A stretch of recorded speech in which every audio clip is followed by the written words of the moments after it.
It's a view that very few people in the world have seen firsthand, the top of Mount Everest. These breathtaking images were taken by Elia Saikaly. And last time we spoke with him, he was just about to make his final push to the top of Everest. Now Elia's back on Canadian soil. And this morning, he joins us live from our Ottawa studio. So good to see you. Thanks for joining us.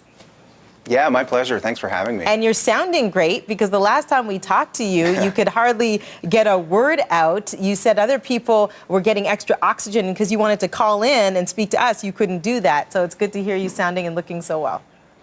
Yeah, sea level is a great place to be, for sure. I would think so. Tell us what it felt like to reach the top.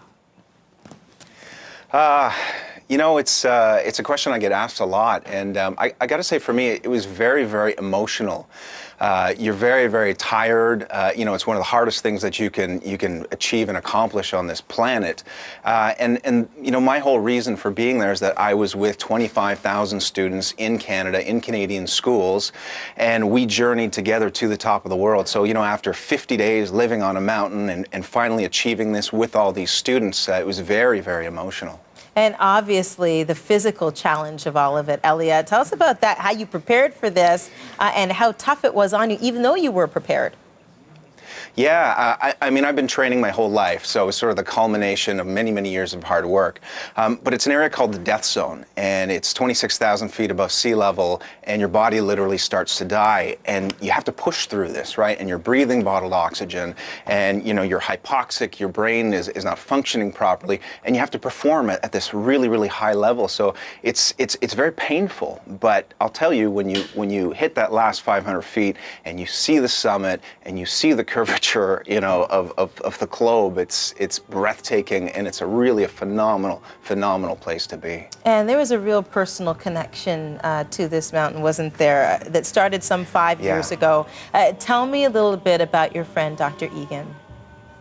Yeah, Sean was 63 years old. He wanted to be the oldest Canadian to summit Mount Everest. I'd never slept in a tent. I got invited to go to the Himalayas, and I was making a film about his journey, and tragically he died. So it was shocking to a lot of people. He was a professor here in Ottawa, and I just got this crazy idea. I knew I had to do something, and I retraced his footsteps up the tallest mountain without ever having climbed a mountain before. So I turned back 500 feet from the top of the world 3 years ago, and this year I actually had his ashes with me, and I carried them up with me. And so that, in combination with all these students and all the good we were doing through this new web channel for kids called While I Grow Up, I don't even know how to describe it, and it still hasn't even really hit me yet. Because there is a huge charitable aspect to this, right? You're trying to raise some money. Yeah, you know, the whole idea is this web channel for kids, and it's kids helping kids. And the idea was to introduce kids to philanthropy at the ages of 9 to 14 years old. And, you know, these kids were each raising money for Child Haven International, which is childhaven.ca. And it was phenomenal to be able to actually see these kids. We were calling them through Skype and hear about their charitable endeavors. And these are, you know, kids 9 to 14 years old making a huge difference in the world. As you have too. Thank you so much for joining us, and all the best. Keep in touch. Thank you so much.